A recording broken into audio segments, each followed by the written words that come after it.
There are these two people, Hermia and Lysander, that are in love with each other. The father of Hermia, Aegeus, wants his daughter Hermia to marry one of his best men, Demetrius. Demetrius used to love Hermia's friend Helena, but now he loves Hermia. But Hermia does not love Demetrius, she loves Lysander. Hermia's dad does not approve of Lysander and says, "Stand forth, Demetrius, my noble lord, this man hath my consent to marry her. Stand forth, Lysander, my gracious duke, this man hath bewitched the bosom of my child."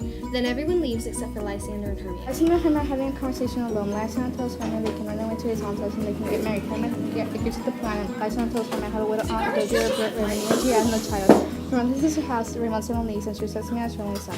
There are gentle Hermia and Mary feet. Hermia then says, "By all the vows that ever men have broke, in that him thou hast appointed me, whom I will truly Lysander love and with thee." Hermia tell Hermia's friend Helena they plan to run away together. Helena is thinking about how much happier some people are than others, and how even though people throughout Athens see her and Hermia equally beautiful, Demetrius does not. And how although he is making a mistake by obsessing about Hermia, she is doing the same with him. Demetrius used to love her, made her promises, and said he'd be hers forever until Hermia came along and he forgot about his promises to her. And so Helena decides she will tell Demetrius of Lysander and Hermia's plan to run away, so that at least he will be grateful to her for that. Demetrius tells Helena off for following him while he's looking for Hermia. Helena does not care even if he treats her badly, but she was still annoyed that he won't pay any attention to her and treats her this way. And then she says in response, "And even for that I do love you the more. I'm your spaniel, and Demetrius, the more you beat me, I will fawn on you. Use me but as your spaniel. Spurn me, strike me, neglect me, lose me. Only give me leave worth unworthy as I am to follow you, that worse place that I can beg in your love, and yet a high place of respect with me than to be as used as your dog." Then they both leave and Robin and Oberon enter.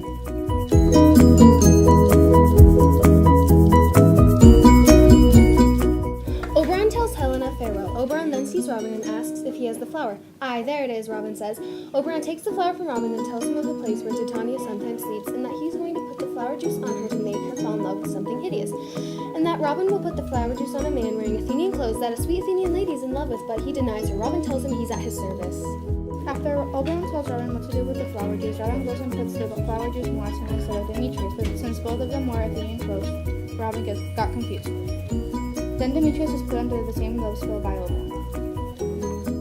Lysander is then woken up by Helena shaking him, and because of the flower juice, he falls in love with Helena as soon as he sees her. When Lysander starts confessing his undying love for her, Helena thinks he is mocking her, so she gets mad and confused. Lysander tries to tell her that he is not joking and really loves her. He says, "Why should you think that I should wound the scorn? When I vow, I weep, and vows are born in their nativity, all truth appears." Then Demetrius awakens and also falls in love with Helena, telling her he loves her with all her heart. Lysander then exclaims, "You are unkind, Demetrius. Do not be so, for you love Hermia, and this you know I know." Then Demetrius firmly states, "Lysander, thy keep Hermia. I will none. If I loved her, all that love is gone." Then Hermia enters. Helena and Lysander are insulting Hermia. Helena says, "Oh, when she is angry, she is keen and shrewd. She was a vixen when she went to school, and though she but little, she is fierce." Hermia gets mad at Lysander and Helena for insulting her. Hermia then says, "Little again, nothing but low and little. Why will you suffer her to flaunt me thus? Let me come to her." Lysander asks Demetrius, "Where art thou, proud Demetrius? Speak thou now." Robin, pretending to be Demetrius, tells him that he's over here and ready to fight. Lysander tells him he'll be there soon, to which Robin, pretending to be Demetrius, says they should go somewhere better to fight. After Lysander exits, the real Demetrius enters, yelling for Lysander to say something, and where he is hiding, calling him a coward. Robin, pretending to be Lysander, says he's the one who's a coward, telling him to come and fight, and Demetrius asks where he is. Robin, still acting as Lysander, tells him to follow his voice. Eventually, after a while of Demetrius and Lysander arguing with Robin, who's pretending to be both of them, they get tired and lie down to sleep. Then comes in Robin gracefully as he goes to put the flower juice on Lysander to give them the reverse spell. He says, "When thou wakest, thou takest true delight in thy sight of thy former lady's eye." Then he leaves.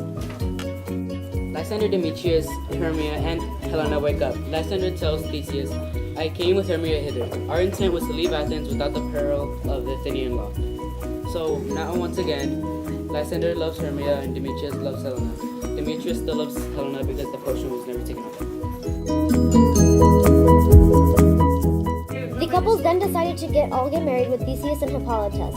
The couples decided to have the best wedding in the universe. They had invited all their friends and couldn't wait until the time came. The couple sat at the reserved table. They talked and talked until they were completely tongue-tied. Then they had the best food the chef can serve. For dessert, they had macarons and they washed it all down with some aged wine. Then they took a dip in the lake, 30 minutes after, of course. Then it came time for the entertainer. This included jugglers, singers, and of course a play.